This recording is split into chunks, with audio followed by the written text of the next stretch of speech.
네, 그러면 우리 오늘 하나님께 주신 말씀 함께 보도록 하겠습니다.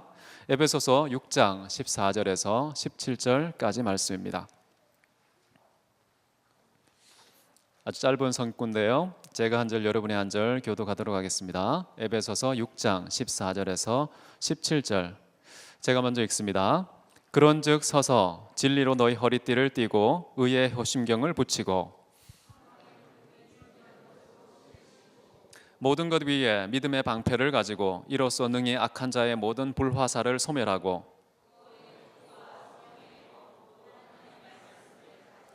아멘. 자, 오늘 저는 하나님의 전신갑주라는 제목으로 하나님 말씀 나누기를 원합니다. 여러분, 전쟁에 나가는 군사가 무장하지 않으면 반드시 패배를 당합니다. 오늘 죄송한데요, 오늘 이렇게 중국인 형제자매들 함께 연합 예배 드리는데 강사 통역하시는 목사님께서 일이 있어서 나오질 못했고 제가 미처 좀 대체하실 수 있는 분을 부탁드리지 못해서 한국말로만 하겠습니다. 우리 중국 형제자매들 용서해 주시고요, 양해해 주시기를 바랍니다. 자, 오늘 제목은 하나님의 전신갑주. 전쟁에 나가는 모든 사람은요, 맨몸으로 나갈 수 없습니다. 반드시 무장을 갖춘 다음에 전쟁터에 나가야 승산이 있는 것이죠. 그런데 많은 사람들이 지금 우리가 사는 삶 자체가 영적인 전쟁인데 전쟁에 대한 의식 없이 살아가는 분들 계십니다. 우리가 전쟁터에 있는 군사라는 그런 신분에 대한 의식 없이 살아가는 사람들이 있습니다. 그러다 보니까 우리가 생각지 못한 공격을 당하고요, 실패를 경험하고 좌절과 낙담을 우리가 안게 되는 경우가 많습니다. 그러나 우리가 의식을 갖고 지금 이 세상에서는 끊임없이 마귀의 간계, 악한 자의 속임수와 치열하게 싸우고 있다, 이런 전쟁터에 우리가 살고 있다라는 것을 의식하고 지금도 우리를 사방을 우겨싸면서 삼킬자를 찾고 있는 마귀에 공격하는 표적이라는 사실 우리가 알고 있다면 무장하지 아니할 수 없는 것이죠. 그럼 어떻게 여러분 이 마귀와의 싸움에서 이기는 승리를 위해 무장해야 할까요? 어떤 무장이 가장 합당할까요? 어떤 사람은 소리를 지르는 것으로 이렇게 자기를 보호하려고 합니다. 소리를 확 질러서 다시는 나한테 덤비지 못하게. 어떤 사람들은 날카로운 눈빛을 쏴붙여서 나에게 적분도 못하게 하는 사람도 있죠. 어떤 사람은 주먹을 쓰는 경우도 있습니다. 또 어떤 사람들은 그 사람과 다시는 만나지 않는 방식으로 자기를 보호하는 사람이 있습니다. 자존심을 앞세워서 꺾지 않고 내가 손해보지 않고 내가 눌리지 않고 무시당하지 않으려고 바득바득 몸부림을 치면서 저항하는 그런 사람들도 있습니다.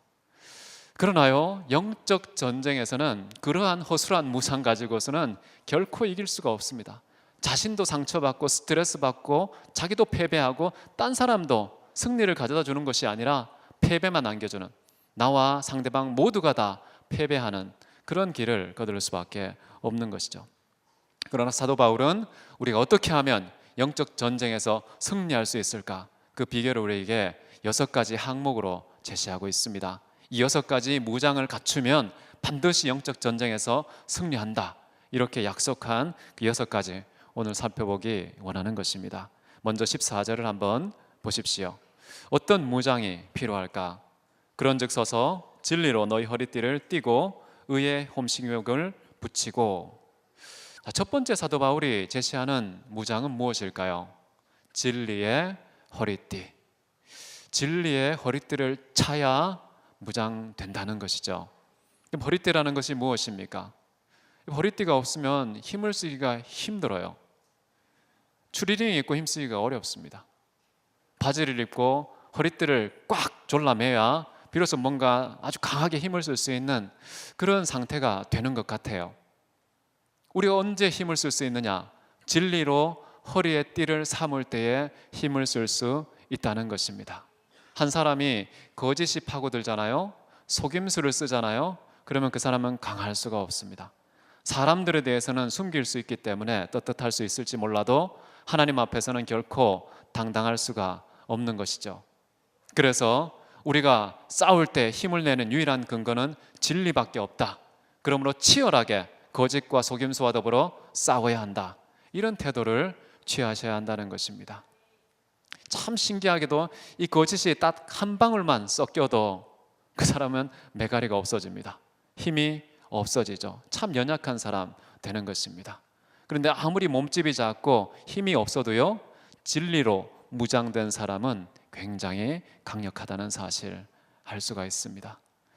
그래서 진리로 우리가 무장이 되어야 한다라는 것이죠. 이것을 위해서는 우리의 모든 인격과 삶 전체가 그 삶 전체와 전인격의 허리를 묶어주는 그 진리로 무장하기 위해서 늘 성경을 읽고 연구하고 묵상하고 실천하고 암기하는 그런 일에 부지런해야 되는 것입니다.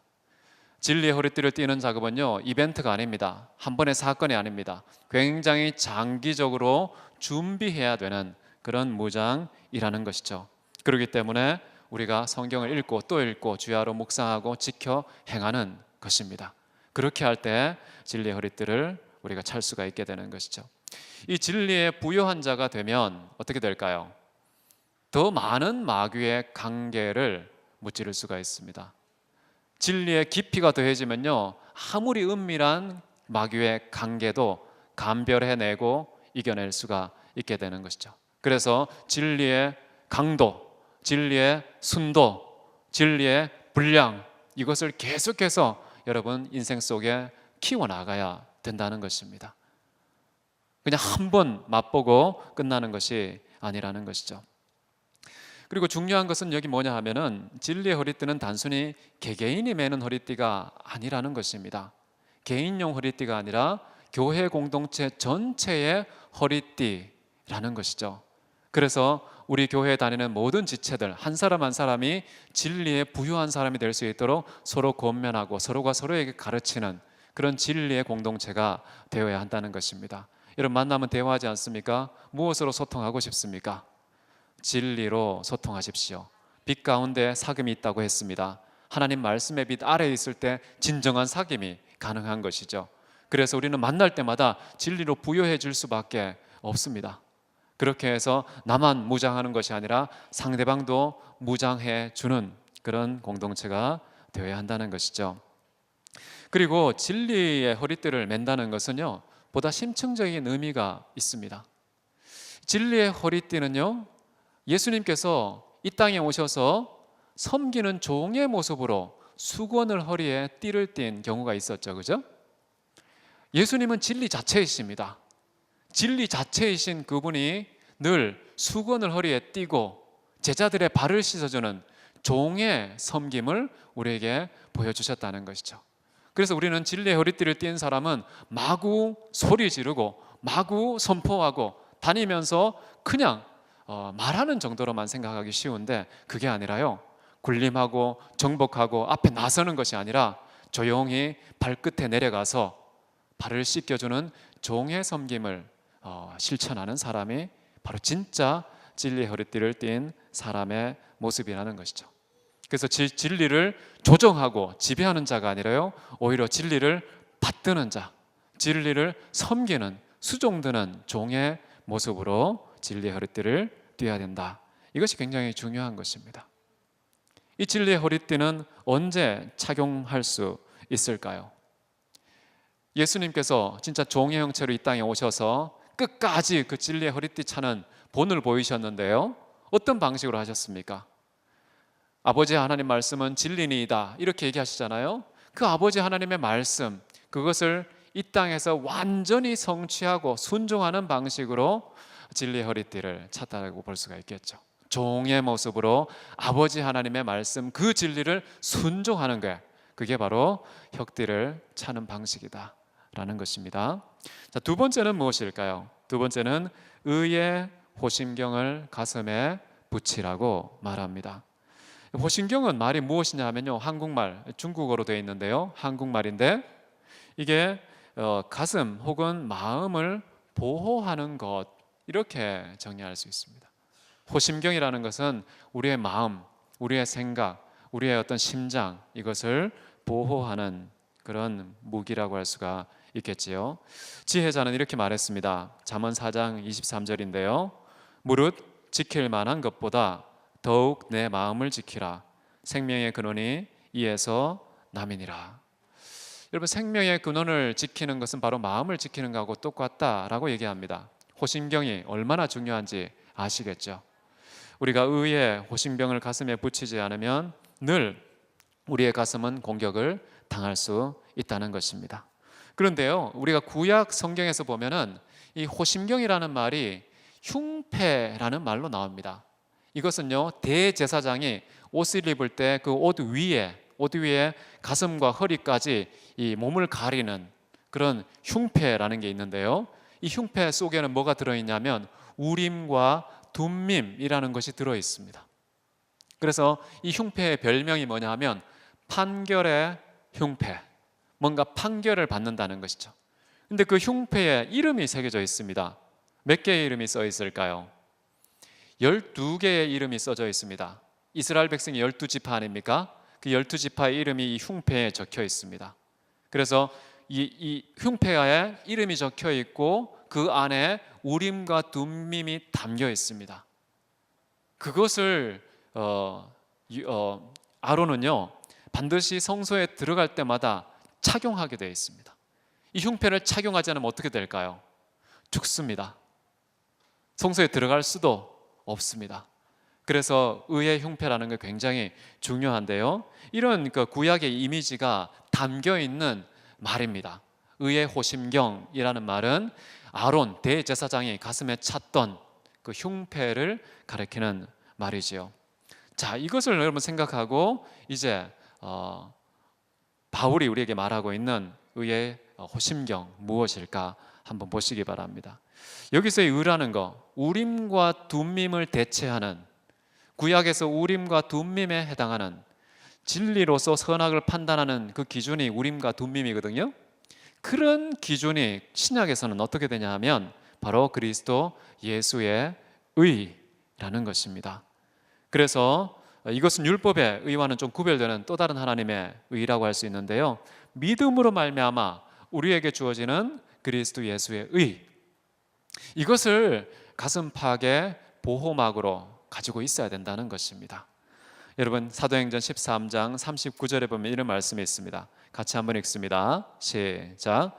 또 모세의 율법으로 너희가 의롭다 하심을 얻지 못하던 모든 일에도 이 사람을 힘입어 믿는 자마다 의롭다 하심을 얻는 이것이라. 자, 이겁니다.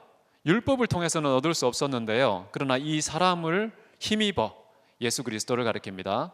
그리스도 예수를 힘입어 그를 믿는 자마다 의롭다 하심을 얻는다는 거예요. 의의 흉패를 착용할 수 있다는 것입니다. 그래서 그 의로운 판단력, 그 판결의 흉패라고 하는 그 의로운 판단력은 그리스도 예수의 의에 의존한 것이라는 것이죠. 그래서 우리는 그리스도를 믿음으로 하나님께 당당히 나아가는데 나아가도 죽지가 않습니다.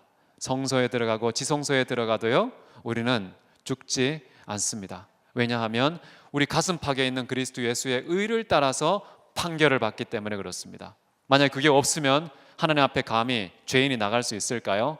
거룩하신 분, 빛 가운데 거하신 분, 누구도 범접할 수 없는 그 가운데 거하신 하나님께 나아가는 자는 의로움을 우리가 입지 않고서는 반드시 죽는다는 것이죠. 그렇기 때문에 그리스도 예수의 의를 힘입어서 하나님께 나아갈 수 있다. 이게 이제 두 번째. 그래서 가슴을 보호하는 유일한 방법은 그리스도 예수의 의를 믿는 것입니다. 그것을 꼭 믿고 의심하지 않으시길 바랍니다. 세 번째 무장은요, 15절에 나오는데요, 보겠습니다. 평안의 복음이 준비한 것으로 신을 신고. 군사의 신발은 평안의 복음이 준비한 것이어야 한다라고 지금 바울이 말하고 있는 것이죠. 여러분, 이 평안의 복음이 하나님의 군사로 부름받은 우리 모두의 신입니다. 신임을 믿으시기 바랍니다. 여러분, 모세와 여호수아 어떤 사람들입니까? 하나님 백성을 죄인 되었던, 종이었던 애굽에서 건져가지고 어디까지 인도합니까? 가나안 땅까지 인도하는 그런 사람이었죠. 모세와 여호수아가 그 일을 담당했습니다. 근데 모세와 여호수아가 하나님께 부름받을 때 어떤 사건이 있었나요? 하나님의 임재가 있는 그 앞에서 모세가 탁 섰습니다. 그때에 하나님께서 명령하셨죠. 네, 우리 사도행전 7장 33절에 신약에 다시 인용되어 있는 구절을 한번 봅니다. 시작. 주께서 이르시되 내 신을 벗으라. 내가 서 있는 곳은 거룩한 땅이니라. 여러분, 거룩한 땅이라는 것은요, 하나님의 임재가 있는 곳입니다. 지성소는 하나님의 임재가 있기 때문에 지극히 거룩한 곳, 이렇게 말하는 것이죠. 여러분, 그런데 문제는 뭡니까? 하나님은 계시지 않는 곳이 하나도 없습니다. 계시지 않는 곳이 하나도 없습니다. 다시 말하면 우리가 이 땅에 발을 딛고 살아가는 모든 상황 속에서 하나님은 나와 함께 하십니다. 그러니까 내가 있는 모든 것은 거룩한 땅일까요? 아닐까요? 거룩한 땅입니다. 하나님이 계시기 때문에 거룩한 땅입니다. 땅의 상태에 의존하는 것이 아니라요, 하나님의 임재가 있느냐 없느냐 그 여부에 따라서 땅의 거룩함이 좌우되는 것이죠.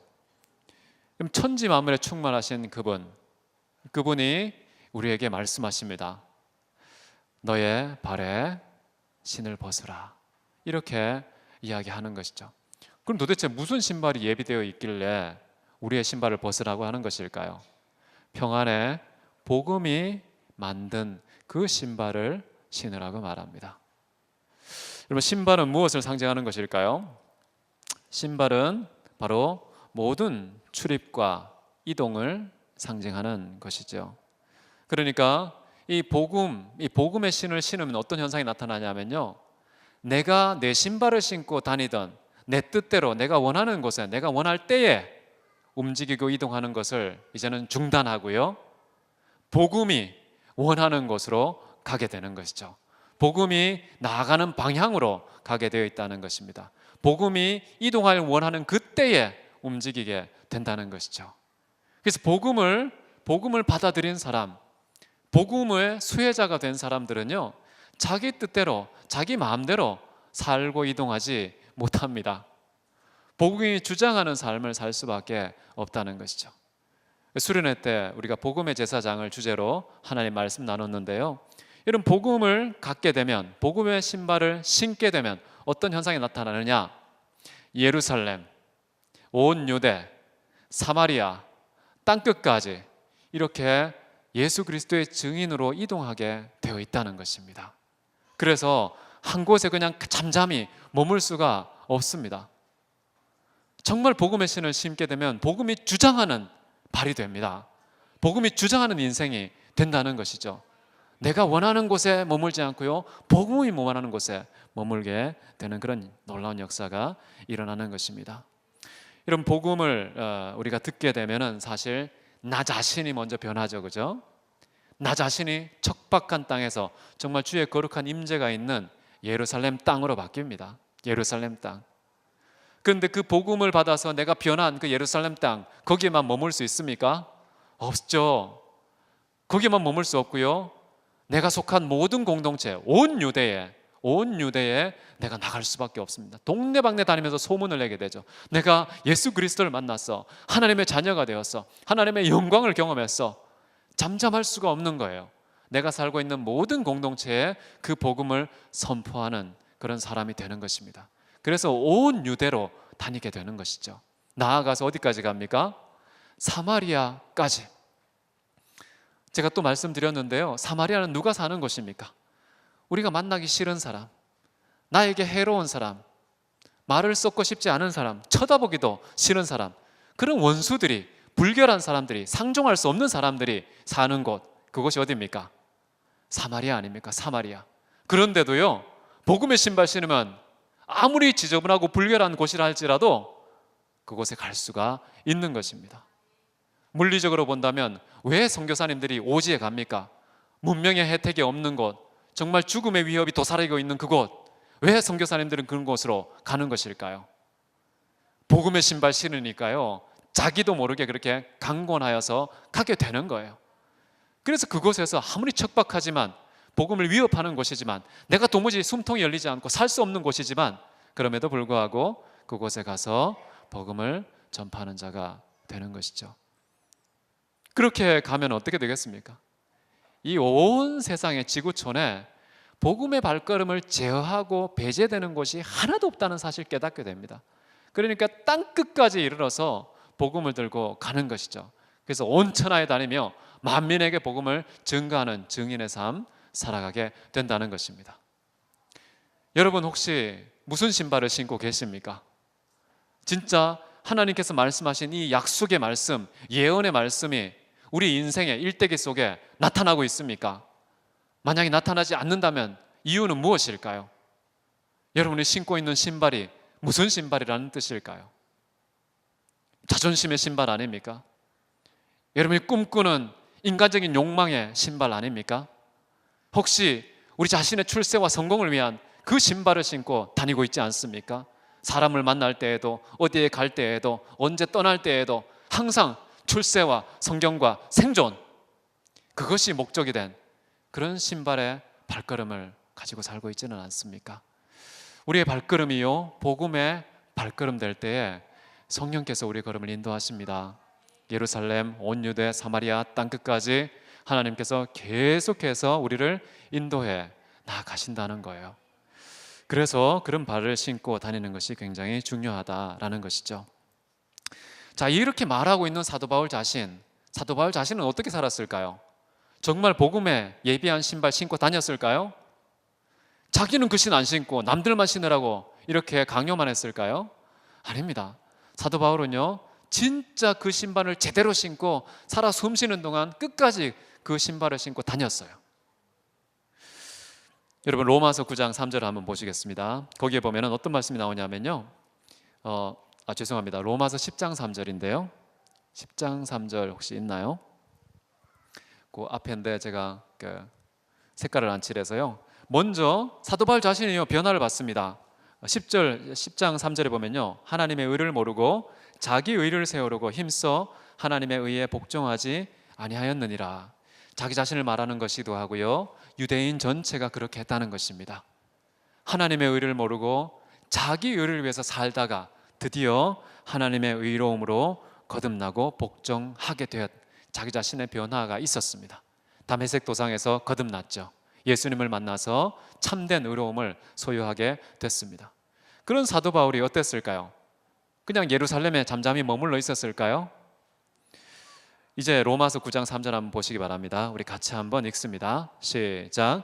나의 형제 곧 고륙의 지책을 위하여 내 자신이 저주를 받아 그리스도에게서 끊어질지라도 원하는 바로라. 자, 이 고륙 지친 정말 온 유대에 대한 관심사가 가슴을 터질 듯하게 차지하고 있습니다. 정말 내 고륙 지친이 예수 그리스도를 믿어서 영원한 생명을 얻는다면 내가 그리스도에게서 끊어질지라도 그 일을 위해서 헌신하겠다. 복음의 신발 신으니까요, 잠잠할 수 없습니다. 자기의 고륙 지친 전체를 다 의식하게 되는 거예요. 내 모든 관심이 거기에 쏠리게 되는 것입니다. 나만을 향해서, 나만을 위해서, 나 때문에 사는 자가 아니에요. 정말 내 주변에 가까이 있는 공동체의 모든 사람들을 의식하고 사랑하고 섬기고 복음 전파의 대상으로 삼게 된다는 것이죠. 자, 그런 마음이 그냥 거기에 가만히 또 머물지를 않습니다. 어디까지 갈까요? 사마리아까지. 거북한 사람, 원수, 배신자, 그런 사람에게까지 내 의식과 관심이 향하게 된다는 거예요. 그것이 우리 디모데후서 4장 16절에 나오는데요, 같이 한번 읽을까요? 시작. 내가 처음 변명할 때에 나와 함께 한 자가 하나도 없고 다 나를 버렸으나 그들에게 허물을 돌리지 않기를 원하노라. 오히려 그들에게 허물 돌리지 않고요, 저들을 불쌍히 여겨주옵소서. 저들의 죄를 알지 못하니이다. 이렇게 축복하고 기도하고 사랑하는 예수님의 말씀 실천하는 사람이 된 것입니다. 악을 악으로 갚지 않고요, 선으로 악을 이기는 그런 길을 가게 되었다는 것입니다. 이게 바로 복음의 신을 신은 자가 사마리아까지 간 모습이라고 볼 수가 있겠죠. 여러분 사마리아까지 가 있습니까? 아직 예루살렘에 계십니까? 내 구원 받으면 되지, 내가 잘 먹고 잘 살고 좀 괜찮은 경건 챙기면 되지, 주변 사람 내가 어떻게 다 신경 써, 이렇게 생각할 수 있겠는데요, 진짜 복음에 미친 사람은요, 복음에 취한 사람은요, 복음에 사로잡힌 사람은요, 반드시 우리 공동체 전체를 의식하게 되어 있습니다. 그리고 심지어 원수에게까지, 배신자에게까지, 나에게 억울함과 손해를 끼친 그런 사람들에 대해서도 축복하고 사랑하고 기도하는 그런 사마리아까지 이르는 그런 사람이 된다는 것이죠. 여기에서 멈췄을까요? 사도 바울은 땅끝까지 복음의 신을 신고 다닌 분이라고 볼 수 있습니다. 로마서 15장 23절인데요. 우리 같이 한번 읽습니다. 이제는 이 지방에 일할 곳이 없고 또 여러 해 전부터 언제든지 서바나로 갈 때에 너희에게 가기를 바라고 있었으니. 그럼 사도 바울이 이런 말을 합니다. 이 지방에 거할 곳이, 일할 곳이 없다. 이 지방에서 더 이상 일할 곳이 없다. 무슨 말일까요? 자기가 머물고 있는 모든 고장, 여기에 이제 더 이상 복음을 뿌릴 곳이 없다는 겁니다. 저는 이런 고백을 한 번도 해보지 못했어요. 제가 있는 곳에서 할 일이 얼마나 많은지 아직까지도 할 일 투성인데요. 더 이상 할 일이 없구나. 내가 이제 땅끝까지, 서바나까지 가야겠다. 이런 각오, 이런 불가피한 이동의 상황을 저는 경험하지 못했습니다. 게으름이죠. 정말 불성실한 모습입니다. 그런데 사도 바울은요, 자기가 머무는 현장에 더 이상 복음을 전파하는 사명을 감당함에 있어서 이제 더 이상 할 일이 안 보이는, 어디를 쳐다봐도 일할 곳이 없어진 그런 상황, 그런 상황을 이루고 이동을 하는 것입니다. 이제 내가 할 거 다 했으니까 이제 누리는 것만 남았어 라고 생각하면서 자기가 일하던 거기에 안주하지 않는다는 것입니다. 복음을 전파하고 진리의 말씀으로 양육하고 하나님의 군사로 훈련시킨 다음에 더 이상 할 일이 없구나 라고 판단하면요, 마침표 찍고 딴 데로 이동하는 것이죠. 그곳이 서바나를 향하고 있습니다. 서바나는 어디일까요? 로마 제국의 끝 아닙니까? 로마 제국의 끝, 이 세상의 끝, 이런 개념을 갖고 있는 것이 바로 서바나, 스페인이었습니다. 그런데 그 스페인까지 가서 복음을 전파하겠다, 이런 태도와 마음을 가지고 저는, 물론 기록에는 나와 있지 않지만 서바나까지 찍었을 것이다, 복음의 신발에 발자국을 남겼을 것이다, 저는 그런 생각을 가지고 있습니다. 우리도 복음의 신발을 신는다면 우리가 원하는, 우리가 좋아하는 그런 기호와 욕망의 노예가 되지 않고요, 진짜 복음의 노예가 될 수 있습니다. 복음의 노예가 되면요, 내가 생각한 이 손바닥만한 그런 비전을 이루는 사람이 아닙니다. 복음이라고 하는 정말 하나님께서 온 역사와 인류를 전체 주관하시는 섭리의 중심에 두신 이 복음이 이끄는 삶, 복음이 주장하는 삶, 복음의 인도함을 받는 삶을 살게 된다는 것이죠. 여러분, 신발 벗으십시오. 여러분이 선 땅은 거룩한 땅입니다. 우리가 예수 그리스도를 영접하는 순간 그분은 영원토록 떠나지 않으십니다. 세상 끝날까지 함께 하십니다. 우리가 가는 곳마다 하나님의 거룩한 임재가 있을 수밖에 없다는 것이죠. 신발 벗으셔야 합니다. 모세를 생각하고 여호수아를 생각하십시오. 그러면서 복음의 신을 신고 승리하는 저 여러분 되시기를 바랍니다. 이 복음에 수식어가 하나 붙어 있습니다. 뭐라고 나와 있습니까? 평강의 복음이다, 이렇게 나와 있습니다. 복음의 의미는 이것입니다. 하나님과 죄인된 인간을 화평케 하는 것이 복음입니다. 그 복음은 폭력의 복음일까요? 평화의 복음일까요? 당연히 평화의 복음이죠. 하나님과 인간을 화목하게 만드는 것이 복음인데요, 그런 평화의 복음을 전파하는 무장의 방식은 무엇일까요? 평화의 복음으로 예비한 신을 신어야 된다는 것입니다. 평화의 방식으로 복음은 전파되는 것입니다. 주먹으로, 무력으로, 전쟁으로 그렇게 점령하는 방식으로 복음이 전파되는 것이 아닙니다. 사람들은요, 인격적인 존재예요. 인격적인 존재이기 때문에 주먹으로 위협해서 꺾을 수 있는 사람이 아닙니다. 겉모습은 순응하겠죠. 그러나 중심은 어떻습니까? 원수가 되는 겁니다. 나를 짓눌러 내 자존심을 밟아 오히려 원수를 맺는 것입니다. 겉으로는 순응하죠. 겉으로는 몸을 움츠려서 몸을 사리지만, 그러나 폭력을 쓰면, 무력을 행사하면, 전쟁을 하면 결국에는 원수를 만드는 것입니다. 우리 중세의 십자군 전쟁 아시죠? 기독교와 이슬람이 싸웠던 그 전쟁, 그때 복음의 깃발을 흔들고 다녔지만은 다 총칼로 그렇게 무력으로 점령하려고 했던 것이죠. 물론 여러 가지 얽힌 역사적인 사연들이 많이 있지만 어쨌든 이 전쟁의 방식으로 복음이 전파된다는 것은 올바르지 않습니다. 여러분의 복음 전파 방식은 어떤 것입니까? 아빠, 엄마, 교회 가자. 안 가면 나 죽을 거야. 엄마하고 다시는 얘기 안 할 거야. 이렇게 위협하고 협박하고 공격하는 방식으로 혹시 복음을 전하지 않습니까? 여러분 동생에게 너 안 가? 내 방 빼. 이렇게 같은 방 쓰고 있는 우리 동생들에게 정말 이렇게 방을 다 빼라고 위협하고 협박하고 공격하는 이런 방식으로요, 오히려 반감만 생깁니다. 거부감만 생기죠. 혐오감만 생깁니다. 오늘날 이렇게 초, 중, 고등학교 미션 스쿨, 대학도 마찬가지인데요. 미션 스쿨에서 되게 강요를 많이 하죠. 이 강요를 많이 하는데 좀 안타까운 방식입니다. 강요해서 믿음이 생기는 거 아닙니다. 자발적인 인격적 반응을 통해서 복음을 수용하는 것이지 주먹 쥐고 있는다고 겁먹어서 진짜 받아들이는 게 아닙니다. 왜냐하면 믿음은 영적인 현상 아닙니까? 영적인 현상을 물리적인 방식으로 어떻게 성취합니까? 오히려 사랑과 평강의 방식으로 사람의 영혼을 변화시키는 것이죠. 그래서 여러분 주변에 여러분 친척들에게 주먹 쥐고 얘기하지 마시고요, 오히려 섬기고 사랑하고 베풀고 봉사하는 그런 희생적인 사랑의 방식으로 화평의 손을 뻗어서 손잡고 따뜻한 사랑을 나눠주는 방식으로 그렇게 복음 전파자가 되시기를 바랍니다.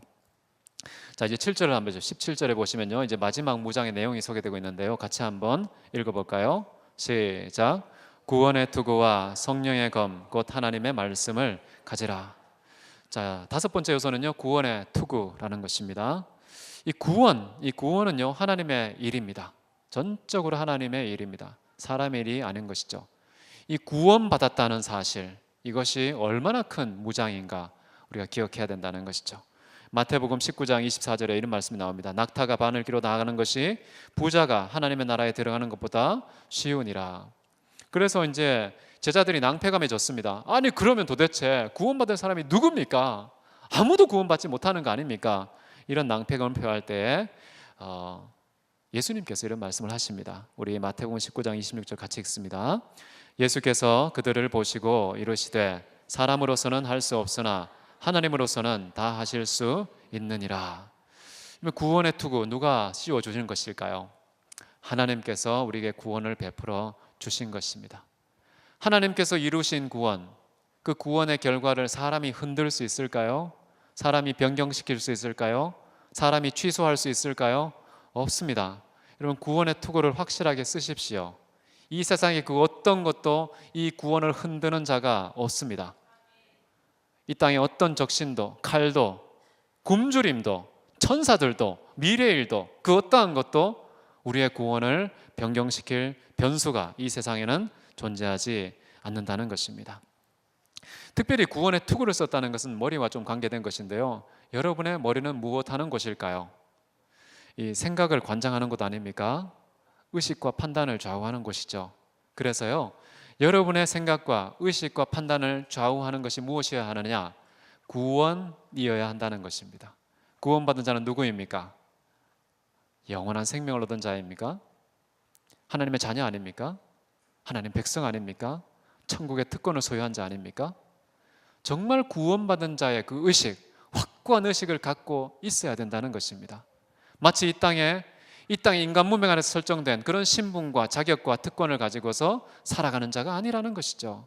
우리의 생각을 전환시켜야 됩니다. 완전히 바꾸셔야 됩니다. 구원에 대해서 한치의 의심도 없으셔야 됩니다.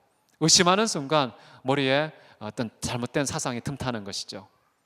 구원의 투구, 우리는 하나님의 자녀라는 사실, 그의 백성이고 그의 뜻대로 순종하는 삶이 진짜 하나님의 사명이라는 사실, 이것을 포기하지 않고 끝까지 붙드는 저와 여러분 되시기를 바랍니다. 그 다음에 마지막은 무엇입니까? 마지막 전신갑주, 성령의 검, 성령의 검이라고 나오지요. 여러분 성령의 검은 무엇입니까? 하나님의 말씀이다, 이렇게 나오지 않습니까?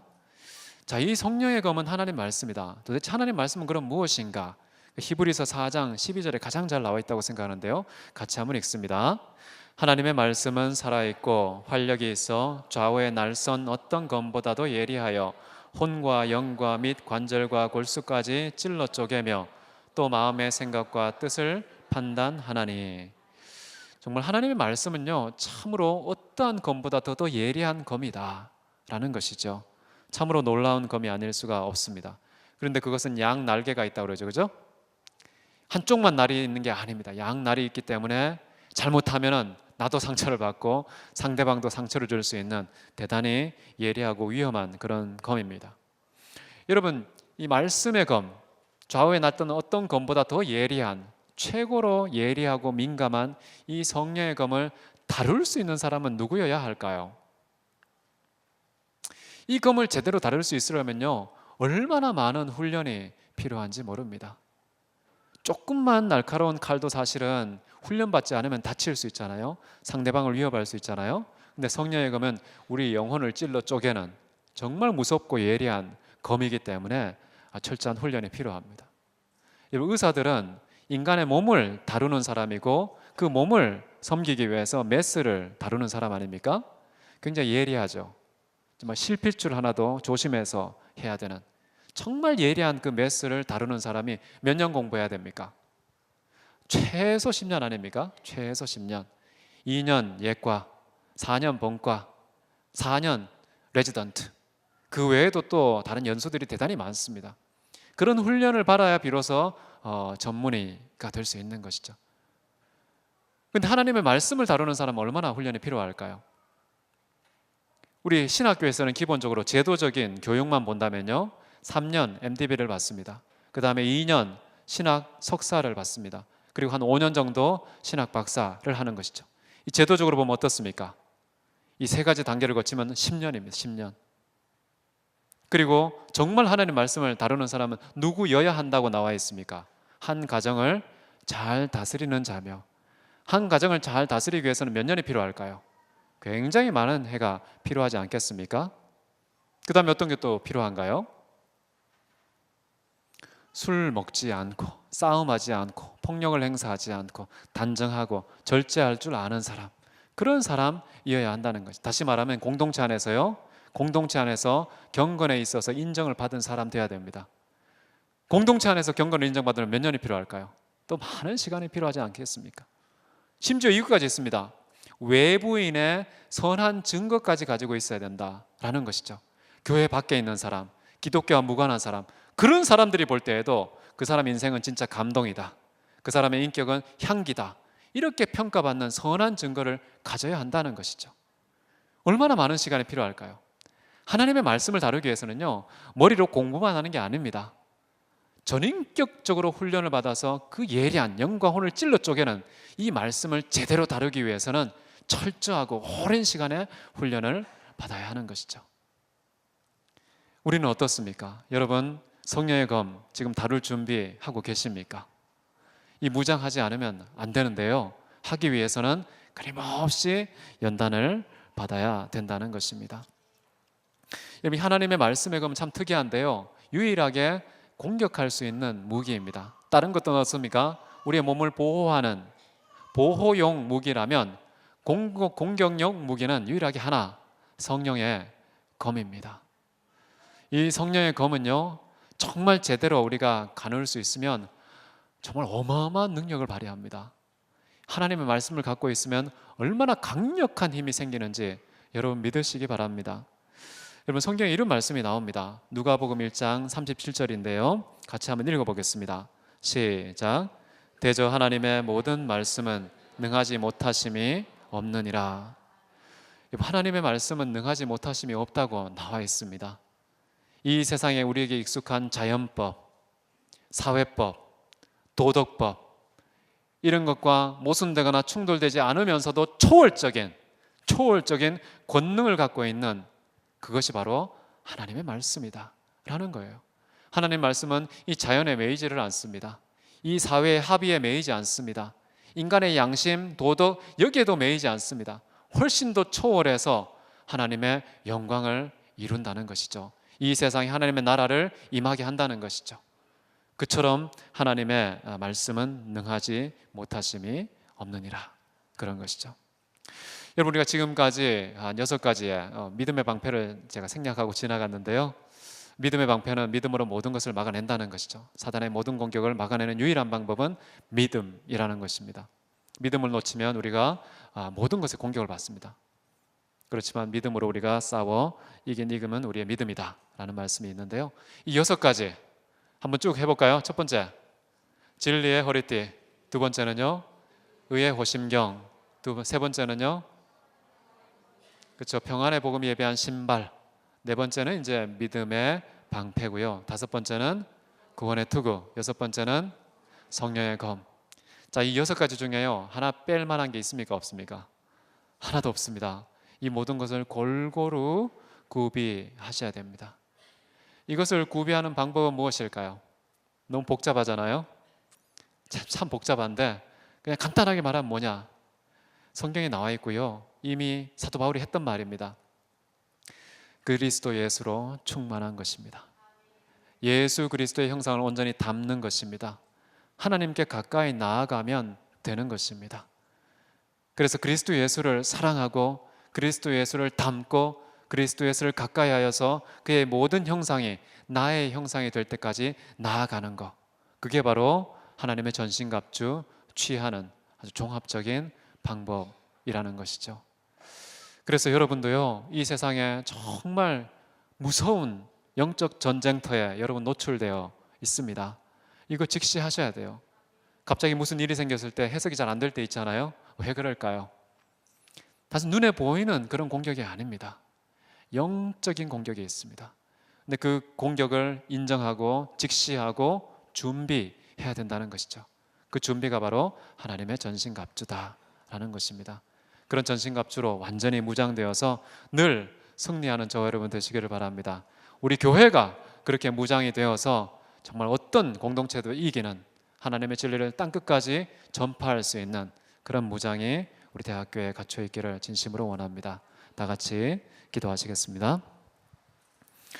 사랑이 많으신 하나님 아버지, 참으로 감사합니다. 하나님께서 우리에게 제시하신 모든 장비들로 완벽하게 무장하기 원합니다. 그래서 마귀의 모든 관계를 멸하고 승리하게 하시고, 승리한 이후에도 하나님 앞에서 우리 자신을 온전히 세우게 하옵소서. 지금도 마귀는 굶주림의 이빨을 드러내고 증오의 발톱을 세워서 사방에서 우리를 공격하고 있습니다. 하나님의 전신갑주 무장은 선택이 아닙니다. 필히 착용해야 되고 착용하지 않으면 패할 수밖에 없습니다. 사랑하는 주님, 주님께서 친히 우리의 전신갑주 되어 주시옵소서. 전쟁은 여호와께 속한 것입니다.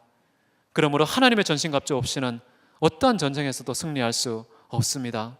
존귀하신 우리 아버지 하나님, 하나님께서 허락하신 능히 주기를 원하시는 이 전신갑주 단 하나도 빼먹지 않고 온전히 무장하여서 하나님께는 영광을 돌리게 도와주시고, 우리는 보호를 받게 도와주시고, 교회는 더 강력해지게 도와주시고, 세상에서 하나님의 진리로 승리하고 선으로 싸워 이기는 저희 모두가 될 수 있게 하옵소서. 함께 하시고 인도하실 주님 찬양하며 살아계신 예수 그리스도 이름으로 기도했습니다. 아멘.